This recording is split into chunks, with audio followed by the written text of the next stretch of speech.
সঞ্জয়কে সামনে রেখে আড়ালে আসল অপরাধীরা।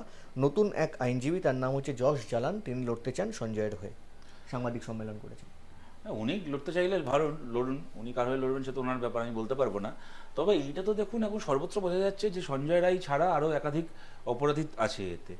এবং যে জাজমেন্ট আছে সেই জাজমেন্টেও একাধিক ইন্ডিকেশন রয়েছে যে সেখানে মানে মুখের স্যালাইভা থেকে শুরু করে আরও বিভিন্ন রকমের ডিএনএ স্যাম্পল মৃতার শরীরে পাওয়া গেছে, যেগুলো কিনা কোনো একজন ব্যক্তির হতে পারে না। এমনকি জাজ ক্যাটাগরিক্যালি এইটা লিখেছেন যে সিন অফ ক্রাইমে একাধিক পুরুষের, একদম মানে মেল শব্দটা স্পেসিফিক্যালি লিখেছেন যে একাধিক পুরুষের ওখানে উপস্থিত থাকার সম্ভাবনাকে উড়িয়ে দেওয়া যাচ্ছে না। এবং আমি সব কিছুর পরে আপনাদেরকে মনে করাই, ওই ঘটনার পরে 4 দিন যখন রাজ্য পুলিশ ইনভেস্টিগেট করেছিল, কলকাতা পুলিশ ইনভেস্টিগেট করেছিল, তারপর মমতা বন্দ্যোপাধ্যায় পুলিশ মন্ত্রী যে মিছিল করেছিলেন এবং তারপরে সভা করেছিলেন, ওনার ব্যানারে বড় বড় করে লেখা ছিল দোষীদের ফাঁসি চাই, দোষীদের। অর্থাৎ পুলিশের ইনভেস্টিগেশনের ভিত্তিতে মমতা বন্দ্যোপাধ্যায় তখন জানতেন যে দোষী একাধিক। তারপরে বিজেপি তৃণমূল বোঝাপড়া করে, সিবিআই এবং রাজ্য পুলিশ বোঝাপড়া করে সঞ্জয় রায় ছাড়া বাকিদেরকে বাঁচিয়ে নিতে পেরেছে। আমরা তো মনে করি যে এই সত্যটা সামনে আসা দরকার, এবং সেই কারণেই হয়তো একদিকে সিবিআইয়ের, অন্যদিকে মমতা ব্যানার্জির, সিবিআই এবং দিদিভাই দুজন একসঙ্গে ফাঁসি চেয়ে হচ্ছে আপার কোর্টে ছুটছে, হাইকোর্টে ছুটছে। সিবিআই আর দিদিভাই দুজনই চায় যে এই ঘটনার যে শেষ প্রমাণ আছে তাকেও যাতে মুখ বন্ধ করে দেওয়া যায়, তাকেও যাতে মেরে ফেলে গল্পটাকে এখানেই শেষ করে দেওয়া যায়। শুধুমাত্র বাংলাদেশি নাগরিকরা ভুয়ো নথি তৈরি করে পরিচয় বদলে ভারতীয় পাসপোর্ট বানিয়ে ফেলেছে এমনটা নয়। কলকাতা পুলিশের এসসিও সূত্রের দাবি, এক আফগান নাগরিকও নাম পরিচয় বদলে ভারতীয় পাসপোর্ট তৈরি করতে গিয়ে ধরা পড়েছে। দেখুন, আমাদের পরিষ্কার এখানে দুটো কথা বলার। প্রথম কথা হচ্ছে যে কোনো একটা জায়গায় যদি জাল পাসপোর্ট বানানো খুব সহজ হয়ে যায়, তাহলে বাংলাদেশি, আফগান, দরকার হলে ফিলিপিন্সের লোক, দরকার হলে হচ্ছে মঙ্গল গ্রহ থেকে লোক এসেও এখান থেকে পাসপোর্ট বানিয়ে নেবে। এটাকে আটকানো যাবে না। কে বাংলাদেশের, কে আফগানিস্তানের, কে পাকিস্তানের করে সেগ্রিগেট করা যাবে না। আমাকে নিজের ঘর সামলাতে হবে, যেন আমার ঘরে টাকা দিয়ে ইচ্ছে মতো পাসপোর্ট না বানিয়ে নেওয়া যায়। দ্বিতীয় কথা হচ্ছে, জাল পাসপোর্ট তৈরির দুটো পদ্ধতি আছে, দুভাবে এটা হয়ে থাকতে পারে। এক, যদি পুলিশ ভেরিফিকেশন জাল হয় এবং মমতা বন্দ্যোপাধ্যায় রাজত্বে টাকা দিয়ে পুলিশকে দিয়ে যা ইচ্ছে করিয়ে নেওয়া যায়, সবাই জানে। তাই হয়তো বাইরে থেকেও যারা আমাদের দেশে বেআইনিভাবে ঢুকছে তারা জানে যে ভারতের অন্য কোনো রাজ্য থেকে পাসপোর্টের জন্য অ্যাপ্লাই করার থেকে, পাসপোর্ট দেবে কেন্দ্রের সরকার, কিন্তু অন্য কোনো রাজ্য থেকে অ্যাপ্লাই করার বদলে পশ্চিমবাংলা থেকে অ্যাপ্লাই করলে টাকা দিয়ে পুলিশকে দিয়ে ভেরিফিকেশনটা আমার সহজে হয়ে যাবে, কেন এখানে সহজে টাকা দিয়ে করিয়ে নেওয়া যায়। এইটা একটা দিক। দ্বিতীয়ত, এরকমও হতে পারে, যেটা অনেক সময় আলোচনার বাইরে থেকে যায়, যে হয়তো পুলিশ ভেরিফিকেশনটা ঠিকঠাক হয়েছে, কিন্তু তারপরে পাসপোর্ট অফিসে ডকুমেন্টেশনের গরমিলে যার পাসপোর্ট পাওয়ার নয় তার পাসপোর্ট দিয়ে দেওয়া হয়েছে। এইখানে আমাদের বক্তব্য হচ্ছে এইটা হচ্ছে কিনা এটাও খুঁজে বার করা দরকার, এবং এটাকে নিয়ে যে কেউ কোনো কথা বলতে চাইছে না, এখানেও কিন্তু ডালমেকুচ কালা হয়। কেননা এটা আমাদের মনে রাখতে হবে, পাসপোর্টের মতো এরকম জরুরি একটা ডকুমেন্ট, যার ওপর দেশের স্বার্থ, দেশের নিরাপত্তা এইভাবে নির্ভরশীল, সেই পাসপোর্ট ইস্যু করার কাজটাকেও কেন্দ্রের সরকার, মোদী সরকার আউটসোর্স করে একটা প্রাইভেট কোম্পানিকে অনেকটা দিয়ে দিয়েছে। একটা প্রাইভেট কোম্পানি কাকে চাকরিতে রাখছে, কে সেই কাজগুলো করছে, তার কোনো ব্যাকগ্রাউন্ড চেক নেই, কোনো ভেরিফিকেশন নেই, কিন্তু প্রাইভেট কোম্পানির কিছু এমপ্লয়ি বসে বসে কে পাসপোর্ট পাবে, কে পাসপোর্ট পাবে না ঠিক করছে। কেন্দ্রের সরকার আউটসোর্স করেছে। তখন আমরা এটা নিয়ে বলতে গেছিলাম, আমাদেরকে বলে দিল যে আমরা হচ্ছি বামপন্থী, আমরা সব বাতিল অর্থনীতির কথা বলি, কিন্তু সমস্যার দিকগুলো এখন সবাই দেখতে পাচ্ছে। সেই কারণে বলছি, এক্স্যাক্টলি কোথা থেকে পাসপোর্টটা এত সহজে বেরোচ্ছে পশ্চিমবাংলায়, এইটা চিহ্নিত করতে হবে। কালিয়াচক, মানিকচকের পর এবার বজবজে চলল গুলি। তৃণমূল কর্মীকে লক্ষ্য করে দুষ্কৃতীর গুলিবিদ্ধ তৃণমূল কর্মী কৃষ্ণ মণ্ডলের অবস্থা আশঙ্কাজনক। সাত সকালে প্রকাশ্যে গুলি, বাইকে এসে দুই দুষ্কৃতী গুলি চালিয়ে চম্পট দেয়। রাজনৈতিক আক্রোশ নাকি ব্যক্তিগত শত্রুতা বলে মনে হয়? বললে খারাপ লাগে, কিন্তু দেখুন এদের কপালে এইভাবেই মরা লেখা আছে। যখন বিরোধীরা মারা যায়, যখন বিরোধীদের উপর গুলি চলে, তখন এরা দেখবেন নানা রকম তত্ত্ব দেয় যে দলীয় কোন্দলে মারা গেছে, শরিকি সমস্যায় মারা গেছে। তখন বারবার করে 12-13 বছর ধরে আমরা গলায় রক্ত তুলেই প্রশ্ন করেছি, যদি ধরে নিই দলীয় কোন্দলেও কেউ মারা যাচ্ছে, শরিকি সমস্যাতেও কেউ মারা যাচ্ছে, তাহলে দলীয় কোন্দল আর শরিকি সমস্যাতেই ইচ্ছে মতো অস্ত্র বেরিয়ে আসছে কোত্থেকে? পশ্চিমবাংলায় ছোট ছোট বাচ্চাদের হাতে বন্দুক, পিস্তল, বোমা পৌঁছে গেছে, এইটার জন্য রাজ্যের সরকারের কোনো দায়িত্ব আছে কি নেই? তখন গায়ের জোরে, সংখ্যার জোরে চুপ করিয়ে দেওয়া হয়েছে। এখন মালদার দুলাল সরকার থেকে শুরু করে এখন বজবজের ঘটনা বলছেন, এলাকায় এলাকায় তৃণমূলের লোকেরা মরছে। কদিন আগে কলকাতার কাউন্সিলর সুশান্ত ঘোষ, ওরও আরেকটু হলে মামাটি মানুষ হয়ে যাচ্ছিল ওই দিন, ভাগ্যিস বন্দুকটা লক হয়ে গেছিলো বলে একটুর জন্য বেঁচে গেল। কদিন বাঁচবে কেউ জানে না, কালকে হয়তো শুনবো যে আবার গুলি চালাতে গেছে কেউ। অতএব যদি রাজ্যটাকে যদি এরকম অস্ত্রের মানে খোলা বাজার করে দেওয়া হয়, তাহলে ওই অস্ত্রে খালি আমরা মরবো না, ওই অস্ত্রে তৃণমূলের লোকেরাও মরবে এবং মরছে, আমাদের থেকে বেশি মরছে। কেননা জমি দখল থেকে শুরু করে টাকা পয়সা গন্ডগোল থেকে শুরু করে স্মাগলিংয়ের কাজে ওরা জড়িত। অতএব ওদের মধ্যে খেয়েটাও বেশি, খুনোখুনিটাও বেশি। আচ্ছা, অভিষেক ব্যানার্জি বলছেন যে সেবাশ্রয় হলো রাজনৈতিক প্রলোভনের ঊর্ধ্বে একটি প্রয়াস, ভোটারদের প্রলোভিত করা এর উদ্দেশ্য নয়। দেখুন, প্রলোভনের প্রশ্ন না, আমি একটা কথা বলছি, দেখুন যে কোনো নির্বাচিত এমপি হতে পারেন, এমএলএ হতে পারেন, কাউন্সিলর, তিনি যদি একটা হেলথ ক্যাম্প করেন তার মধ্যে অন্যায় কিছু নেই। কেমন মানে ধরুন আমরা যে ক্ষমতায় নেই, তো তাও গোটা পশ্চিমবাংলায় এমন, আমি গর্ব করে বলতে পারি, এমন কোনো একটা রোববার যায় না যেদিন গোটা বাংলায় অন্ততপক্ষে 100টা রক্তদান শিবির বা স্বাস্থ্য শিবির বামপন্থীরা কোথাও না কোথাও সংগঠিত না করছে। অন্ততপক্ষে 100টা 101 হতে পারে, কিন্তু 100টা কখনো 99 হয় না। সুতরাং সেইটা প্রশ্ন নয়, প্রশ্নটা হচ্ছে, এবং তাতে আপনার সেই চেষ্টা থেকে যদি মানুষ পরের বার আপনাকে ভোট দেয়ও, তার মধ্যেও কোনো অন্যায় নেই। কিন্তু প্রশ্নটা হচ্ছে, আজকে যদি এই মুহূর্তে ডায়মন্ড হারবারে ধরুন একজন মানুষের হার্ট অ্যাটাক হলো, তিনি তার পেশেন্টকে নিয়ে হাসপাতালে ভর্তি করাবেন, নাকি অপেক্ষা করবেন পরের বছর যখন ভাইপোর ক্যাম্প হবে তখন উনি গিয়ে সেই ক্যাম্পে ডাক্তার দেখাবেন, ততদিন পর্যন্ত বুকে বালিশ চাপা দিয়ে শুয়ে থাকবেন? অতএব কোনো একটা হেলথ ক্যাম্প কখনো সরকারি স্বাস্থ্য ব্যবস্থার বিকল্প হতে পারে না।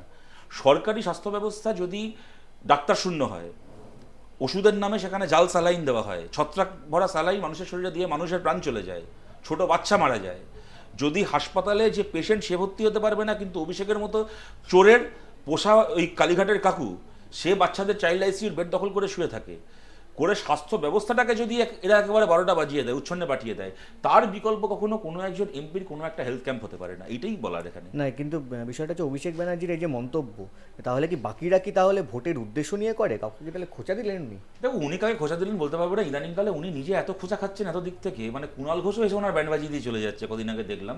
সুতরাং এত খোঁচা খেয়ে ওনারও হয়তো একটুখানি খোঁচা দিতে ইচ্ছে করছে, এরপরে আঁচড় দেবেন, তারপরে কামড়ে দেবেন, হয়তো দূর থেকে জিভ ভ্যাংচাবেন, বক দেখাবেন, সেই বলতে পারবো না। কিন্তু আমি যেটা বুঝি সেটা বললাম, যে আপনার কোন এমপি কি করে না করে জানি না, কিন্তু এইটুকু বুঝি, কোনো এমপি যদি একটা হেলথ ক্যাম্প করে মানুষের ভোটের প্রত্যাশা করেন, তার মধ্যে তো অন্যায় কিছু নেই।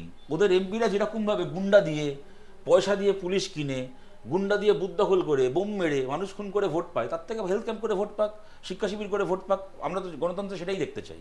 কিন্তু কথাটা এর বাইরে ওদের দলীয় পেশন ওরা বুঝবে। আচ্ছা, ক্যালেন্ডারে কার ছবির মাপ কত, মাপে কার ছবি বড়, কার ছবি হবে ছোট, তা নিয়ে গোলমালে যদি ক্যালেন্ডারই বদলে যায়, তারপরও বলতে হবে যে রান্নাঘরে বাসন থাকলে একটু আওয়াজ হবেই। কথা হারিয়ে ফেলেছেন তাহলে তৃণমূলের মুখপাত্র কুণাল ঘোষ। কারণ সম্প্রতি যে একটা ক্যালেন্ডার দেখা গেছে, সেখানে অভিষেক বন্দ্যোপাধ্যায়ের ছবিটা বড় মমতা বন্দ্যোপাধ্যায়ের চেয়ে, নববর্ষের যে ক্যালেন্ডার, তারপরে ওটাকে আবার সংশোধন করে পাঠানো হয় যাতে দুজনের ছবি মাপ একরকম থাকে। দেখুন, কুণাল ঘোষ বাসনের আওয়াজ নিয়ে কি বলেছেন জানি না, কুণাল ঘোষ মুখ খুললেই আমি প্রিজন ভ্যানের আওয়াজ শুনতে পাই। অতএব বাসনের আওয়াজ নিয়ে আমার ওনার বলার কিছু নেই। সত্যি কথা বলতে এই বিষয়টাকে নিয়ে আমার কিছু বলার নেই। তার কারণটা হচ্ছে, দেখুন আমরা যারা রাজনীতি করি, আমরা যে কোনো দলেই, বাংলার বা ভারতের বলুন, সে বামপন্থী দল বলুন, সে আপনি বিজেপি বলুন, কংগ্রেস বলুন, বিভিন্ন রকমের রাজনৈতিক বিতর্ক আমরা দেখেছি। স্বাধীনতা আন্দোলনে অসহযোগ আন্দোলন হবে নাকি সশস্ত্র আন্দোলন হবে, তবে থেকে শুরু করে পরবর্তীকালে বামপন্থী দলেও কৃষি নিয়ে মানে বিতর্ক, জমি নীতি নিয়ে বিতর্ক, শিল্প নীতি নিয়ে বিতর্ক, কংগ্রেসের সঙ্গে জোট হবে কি হবে না, এই না হাজারটা বিতর্ক আমরা দেখেছি। ক্যালেন্ডারে কার ছবি 6 ইঞ্চি হবে আর কার ছবি 4.5 ইঞ্চি হবে, এইটা যে কোনো একটা রাজনৈতিক বিতর্কের বিষয় হতে পারে, সত্যি কথা বলতে আমরা কোনো পাঠশালায় এটা শিখিনি। গেলে তৃণমূলের মতো দলেই এটা সম্ভব। সুতরাং ওদের ক্যালেন্ডারে কার মাপ কী হবে না হবে ওরা ঠিক করুক। কিন্তু এইটুকু বলি আপনাদেরকে, কবির সুমনের একটা গান ছিল, যেই যখন 2000 আগের মিলেনিয়াম শেষ হয়, এই মিলেনিয়াম শুরু হচ্ছে, আগের শতক শেষ হয়, এই শতক শুরু হচ্ছে, সেই সুমনের একটা গানের লাইন ছিল যে সালগুলো পাল্টিয়ে যায়, দিনগুলো বদলাবে কবে। সুতরাং ওদের ক্যালেন্ডারের ছবি অনুযায়ী ওরা ক্যালেন্ডার পাল্টাতে পারে, কিন্তু যতদিন পর্যন্ত না তৃণমূলের সরকার পাল্টাচ্ছে, ততদিন বাংলার ক্যালেন্ডারই পাল্টাবে, কিন্তু বাংলার দিন বদলাবে না। হ্যাঁ, কিন্তু ঘটনা হচ্ছে যে এই যে ক্যামাক স্ট্রিটের অফিসে দেখা যাচ্ছে যে ক্যালেন্ডারের ছবি, সেখানে অভিষেক বন্দ্যোপাধ্যায়ের ছবিটা বড়, মমতা বন্দ্যোপাধ্যায়ের ছবিটা ছোট। আবার দেখা যাচ্ছে যে সেটা নতুন নকশা করে মমতার ছবি আবার জেলায় জেলায় যেটা পাঠানো হয়, সেখানে মমতার ছবি বড়, অভিষেকের ছবি ছোট। বলছি তো, আমি তো বললাম যে রাজনীতিকে এরা যদি এখন ক্যালেন্ডারের ছবির মাপে নামিয়ে না থাকে, এটা পিসি ভাইপোর সমস্যা, ওদের দলের সমস্যা, এই নিয়ে আমার বলার কিছু নেই। আমি এইটুকু জানি যে সরকার পাল্টালে, তৃণমূল দলটাকে ছুঁড়ে ফেলে দিতে পারলে বাংলার দিন পাল্টাবে, তার বাইরে ওই ক্যালেন্ডারই পাল্টাতে থাকবে, দিন আর বদলাবে না।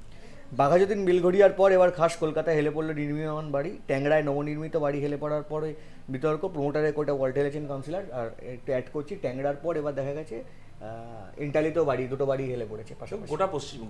গোটা কলকাতা শহরে গত 10-12 বছরে যেভাবে কনস্ট্রাকশন হচ্ছে, এইটা অত্যন্ত স্বাভাবিক ঘটনা এবং আমরা একটা যাকে বলে যৌতুকগৃহ কি একটা মানে সম্ভাব্য ধ্বংসস্তূপের মধ্যে বাস করছি। তৃণমূলের পাপে যে কত মানুষের প্রাণ গেছে এবং আরও কত মানুষের প্রাণ যেতে চলেছে এর কোনো হিসেব নেই। যেভাবেই বাড়িগুলো তৈরি হয়েছে পুকুর ভরাট করে, এবং জানবেন একটা পুকুর ভরাট করার ধরুন হয়েছে আজ থেকে 10 বছর আগে, 12 বছর আগে, 15 বছর আগে, 15 বছর পরে সেখানে কনস্ট্রাকশন হচ্ছে, তারও একটা মানে আছে। ততদিনে পলিটা জমে যায়, শক্ত হয়ে যায়, ভিত শক্ত হয়ে যায়, সেখানে বাড়ি তৈরি হলে সেটা অতটা হয়তো বিপজ্জনক হয় না। পুকুর ভরাট হওয়াটা খারাপ, কিন্তু আমি বাস্তবতাটা বলছি, অতটা বিপজ্জনক হয় না। কিন্তু এখন যেটা হয় যে পুকুরটাকে ভরাট করা হয়, কনস্ট্রাকশন করা হবে এই উদ্দেশ্যে, যে কারণে যেটা হচ্ছে যে রাতের অন্ধকারে চারদিক টিন দিয়ে ঘিরে দিয়ে রাতারাতি পুকুর, আজ গতকাল যেখানে পুকুর ছিল আজ সেটা মাঠ হয়ে যাচ্ছে, রাতারাতি পুকুর ভরাট করে 1 সপ্তাহের মধ্যে সেখানে কনস্ট্রাকশন হয়ে যাচ্ছে। এবার 1 সপ্তাহ আগে যেটা একটা পুকুর ছিল, 1 সপ্তাহ পরে যদি সেখানে একটা 4 তলা বাড়ি ওঠে, 5 তলা বাড়ি ওঠে, তাহলে তার ভিতরে কি জোর থাকবে এবং সে বাড়ি ভেঙে পড়বে না, ভেঙে যাবে না তো কি হবে? সুতরাং এদের পাপে যে আরও কত মানুষের প্রাণ যেতে চলেছে এর কোনো হিসেব নেই। গোটা তৃণমূল টিকে আছে, কাউন্সিলর শুনে, তৃণমূলের কাউন্সিলররা না, ওরা নিজেরা জানে না শেষ বাড়িতে কোন আসবাবটা মাইনের টাকায় কিনেছে। এই বেআইনি প্রমোটিংয়ের টাকায় ওদের ঘর চলে, সংসার চলে, ওদের ছেলে মেয়েদের স্কুলের মাইনে হয় এই চুরির টাকায়। সুতরাং এটা হবেই কলকাতা শহরে। এবং প্রমোটারদের এখন এমন অবস্থা হয়েছে, দেখুন প্রমোটিং তো কোনো বেআইনি কাজ নয়, আর 5টা পেশার মতো প্রমোটিংও একটা পেশা। একজন মানুষ সৎভাবে প্রমোটিং করবে, এটা দরকার আছে। একটা শহরে বাড়ি তৈরি, বিল্ডিং তো তৈরি হবেই, আরবানাইজেশনের তো দরকার আছে। কিন্তু মুশকিল হচ্ছে আপনি প্রমোটিং করতে গেলে আপনি ইললিগাল ছেড়ে দিন, লিগাল বিল্ডিংও করতে হয় এখন তৃণমূলকে টাকা দিয়ে। আপনি লিগাল বিল্ডিং করতে পারবেন না তৃণমূলকে টাকা না দিয়ে। এবার আপনাকে যদি একটা 4 তলা বাড়ি করার জন্য তৃণমূলের কাউন্সিলরকে 5 লাখ টাকা 6 লাখ টাকা এমনি বকশিস দিতে হয়, তারপরে তো আপনাকে বিল্ডিং ম্যাটেরিয়ালে কাটছাঁট করে সেটাকে, সেই টাকাটাকে তো ব্যালেন্স করতে হবে। তার বদলে তো আপনাকে এটা উনি সস্তা কোয়ালিটির লোহা দিয়ে, বাজে কোয়ালিটির সিমেন্ট দিয়ে তো আপনাকে আপনার টাকাটাকে ব্যালেন্স করতে হবে, নাহলে আপনি বা ব্যবসাটা করবেন কী করে? আপনার উপার্জনটা হবে কোত্থেকে? আপনার লাভটা হবে কোত্থেকে?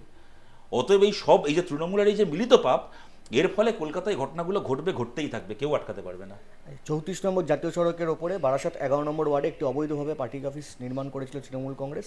যার জমির সামনেই পার্টি অফিস তৈরি করা হচ্ছিল, তারা এসে আপত্তি করলে তাদেরকে মারধর করেছে তৃণমূলের কর্মী সমর্থকরা। এরপরে ওই পার্টি অফিস, স্থানীয় মানুষ একত্রিত হয়ে তৃণমূলের পার্টি অফিস ভেঙে দেয়। বেশ করেছে, খুব ভালো করেছে। স্থানীয় মানুষকে আমরা অভিনন্দন জানাচ্ছি এবং বলছি, এটা আমি নিজেও একটা রাজনৈতিক দল করি, বিরোধী দল করি, কিন্তু অনেক রাজনৈতিক দল যেটা করতে পারেনি ওখানকার স্থানীয় মানুষ সেটা করেছেন। সেই স্থানীয় মানুষকে অভিনন্দন। এবং এদের একটা পার্টি অফিস তো না, দলটাই অবৈধ, এদের দলটাই অবৈধ, এদের সবকটা পার্টি অফিস অবৈধ। 90% পার্টি অফিস হচ্ছে দখল করা জমিতে, সরকারি জমিতে। হ্যাঁ, সুতরাং এদের পার্টি অফিসগুলোকে এইভাবেই জনগণের ভেঙে দেওয়া উচিত। যে কাজ আমরা করতে পারিনি সেই কাজ সাধারণ মানুষ ওখানে করেছেন, তাদেরকে অভিনন্দন। মুখ্যমন্ত্রী আবার স্পষ্ট করে দিলেন দলীয় নেতৃত্বের কাছে সংগঠন তিনিই দেখবেন, সাংগঠনিক স্তরে রদবদল সরস্বতী পুজোর পর। এবং ওনার উনি গঠন করেছেন, উনি সংগঠন দেখবেন, আমাদের কি বলার আছে? ওদের ছাগল ওরা আগায় কাটবে না মুড়োয় কাটবে, সে ওদের ব্যাপার। কিন্তু এইটুকু জানি যে তৃণমূল কংগ্রেস দলটা একেবারে মমতা বন্দ্যোপাধ্যায়ের মালিকানাধীন একটা দল। ওরা নিজেরাই গর্ব করে বলে যে আমাদের দলে আমরা কেউ কিছু নই, আমরা হচ্ছে দিদির কথায় চলি। এই যে মমতা বন্দ্যোপাধ্যায় সময় সময় একটা তত্ত্ব দাঁড় করানোর চেষ্টা করেন যে আমি খুব সৎ, বাকিরা চোর। উনি যদি সৎ হতেন তাহলে ওনার দলের একজনেরও চোর হওয়ার ক্ষমতা হতো না। সুতরাং ওনার হাতে তৈরি এই নেতাগুলোই চোর। উনি একদিন ধরে দল চালিয়েছেন, লোককে দিয়ে চুরি করিয়েছেন, আগামী দিনে উনিই চালাবেন, চুরি করাবেন। তৃণমূলের শিক্ষা সেলে বদল, অধ্যাপক ও শিক্ষকদের সংগঠন থেকে বাদ অভিষেকপন্থীরা। তালিকায় নেই মহিদুল ইসলাম, মণিশঙ্কর মণ্ডল। মমতা বন্দ্যোপাধ্যায়ের নির্দেশেই বদল, সোশ্যাল মিডিয়ায় পোস্ট শিক্ষামন্ত্রীর। দলের ফাটল তাহলে আরও চওড়া হচ্ছে। হতে পারে। দেখুন, আমি আবার যেটা বলছি যে ওদের দলে কাকে রাখবে কাকে রাখবে না সে ওদের ব্যাপার। এইটুকু বলতে পারি, তৃণমূল একটা এরকম অদ্ভুত দল, আমি এর আগেও যতবার এই প্রশ্ন এসছে বলার চেষ্টা করেছি যে এদের দলে দিব্যি চুরি করেছে, ক্যামেরার সামনে যাদেরকে ঘুষ দিতে দেখেছি তারা রাজ্যের কেউ এমপি, কেউ মন্ত্রী, তারা দল থেকে বাদ যায় না। যাদের নামে ধর্ষণের অভিযোগে মমতা বন্দ্যোপাধ্যায় নিজে বাড়িতে সিআইডি পাঠিয়েছিলেন ঋতব্রত ব্যানার্জি, তাকে উনি আবার পার্লামেন্টের এমপি করলেন, বাদ যায় না। হুমায়ুন কবির একটা লোক দাঁড়িয়ে ক্যামেরার সামনে বলছে 30% মানুষ হিন্দু, কেটে জলে ভাসিয়ে দেবো, এটা বলার পরে সে দিব্যি রয়ে গেছে, সে দল থেকে বাদ যায় না। কিন্তু সেই হুমায়ুন কবির যখন বলে যে অভিষেক বন্দ্যোপাধ্যায়কে মন্ত্রিসভায় আসতে হবে, তাকে শোকজ করে দেওয়া হয়। কেউ যদি অভিষেক বন্দ্যোপাধ্যায় জিন্দাবাদ বলে, তাকে দল থেকে তাড়িয়ে দেওয়া হয়। অর্থাৎ দলটা একটা এমন দল, এখানে চুরি, ধর্ষণ, খুন, দাঙ্গা করা কোনোটাই অপরাধ নয়। খালি দিদির থেকে ভাইপোকে বেশি ভালোবাসা, পিসির থেকে ভাইপোকে বেশি পছন্দ করাটা হচ্ছে দলে অপরাধ। তো কী বলবো বলুন, এই যদি দলটার চরিত্র হয় মানুষ বিচার করবেন এদের নৈতিকতা। কেন তিলোত্তমার বাবা মাকে না জানিয়ে হাইকোর্টে তড়িঘড়ি সঞ্জয়ের সর্বোচ্চ শাস্তি চায় রাজ্য? কেন তিলোত্তমার বাবা মাকে না জানিয়ে আদালতে যায় রাজ্য, বিচারপতির প্রশ্নের মুখে এই রাজ্য। হ্যাঁ, ওদের উত্তর দিতে হবে, কিন্তু ওরা কি উত্তর দেবে আমরা জানি না, কিন্তু গোটা বাংলার মানুষ এর উত্তর জানে। যেটা আমি এর আগেও বললাম, দিদিভাই এবং সিবিআই দুজন মিলে আরজি করের ঘটনার যে শেষ প্রমাণ, শেষ সাক্ষী, যার থেকে আগামী দিনে ঘটনাটা মানে আসল সত্যিটা মানুষের সামনে আসার সম্ভাবনা আছে, তার মুখ বন্ধ করে দিতে চায়।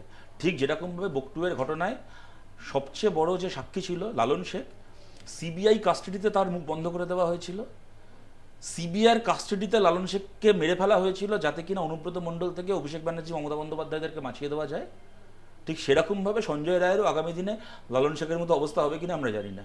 হাইকোর্টের কাছে বা বিচারকদের কাছে আমরা আবেদন করব যে সঞ্জয় রায়ের জেলের মধ্যে সঞ্জয় রায়ের ওপর নজর রাখা হোক, যাতে কালকে এটা না শুনতে হয় যে একদিন সকালবেলা জানা গেল সঞ্জয় রায় আত্মহত্যা করেছে। কেননা তাহলে মমতা এবং মোদি দুজন মিলে যে বোঝাপড়া করে বাকিদেরকে বাঁচিয়েছে আরজি করের, ওদের এই পরিকল্পনাটাই সফল হবে। আর যদি সঞ্জয় রায়কে এরা মুখ বন্ধ করতে না পেরেছে, তাহলে আজ না হোক কাল যদি আমরা কোনোদিন সুযোগ পাই কোনো স্তরে, রাজ্যের কি কেন্দ্রের কোনো স্তরে, তাহলে জানবেন এর সত্যি সামনে আসবেই। হুমায়ুন কবির দাবি করছেন বহরমপুরে অধীর চৌধুরী দাঁড়ালে আবার জিতবেন, বাকি কেউ দাঁড়ালে জিততে পারবেন না। আমাকে দায়িত্ব দিলে জেলায় 22-এ 22 পাবো, আমার অভিজ্ঞতা এবং গ্রহণযোগ্যতা আছে। হ্যাঁ, বিরাট বিরাট অভিজ্ঞতা আছে, এটা নিয়ে কোনো সন্দেহ নেই। ওনার 3টে দল করার অভিজ্ঞতা আছে। উনি তৃণমূল করেছেন, এখন করছেন, এর আগে কংগ্রেস করেছেন, বিজেপি করেছেন, এবং গ্রহণযোগ্যতা নিয়েও কোনো প্রশ্ন নেই। যখন যেখানে যায় সবাই গ্রহণ করে নেয়। তৃণমূল গ্রহণ করেছে, একসময় কংগ্রেস করতেন, কংগ্রেস গ্রহণ করেছিল। বিজেপি এত বড় হিন্দুদের ভালো চাওয়া পার্টি একটা, বিজেপি এই হুমায়ুন কবিরকে 2019-এর লোকসভায় ক্যান্ডিডেট করেছিল, যে হুমায়ুন কবিরকে পরবর্তীকালে বলতে শুনি যে 30% হিন্দুকে কেটে জলে ভাসিয়ে দেবো, এই 30% হিন্দুকে কেটে ভাসিয়ে দিতে চাওয়া লোকটা বিজেপির প্রার্থী ছিল। সুতরাং একে 3টে দলই গ্রহণ করেছে, ইনিও সবাইকে গ্রহণ করেছেন, সবার মধ্যে জনপ্রিয়, ইনি তো কোনো সন্দেহই নেই ওনার জনপ্রিয়তা নিয়ে। আর অধীর চৌধুরী জিতবেন বলেছেন, ভালো কথা, আমরাও চাই অধীর চৌধুরী আগামী দিনে জিতুন, কেননা অধীর চৌধুরী বাংলার জন্য এবং মুর্শিদাবাদের জন্য অনেক কিছু করেছেন। তবে হয়তো হুমায়ুন কবিররা এই আভাস পেয়ে গেছেন যে তৃণমূলের জাহাজে কোথাও একটা ফুটো হয়েছে, হয়তো এখন সামান্য জল ঢোকা শুরু করেছে, কিন্তু তৃণমূলের জাহাজটা এবার ডুববে, সেই কারণে ইঁদুররা এখন ডেক ছেড়ে পালানোর চেষ্টা করছে। আশপাশ দিয়ে যে নৌকো যাচ্ছে তাতে ঝাঁপ দেওয়ার চেষ্টা করছে ইঁদুররা।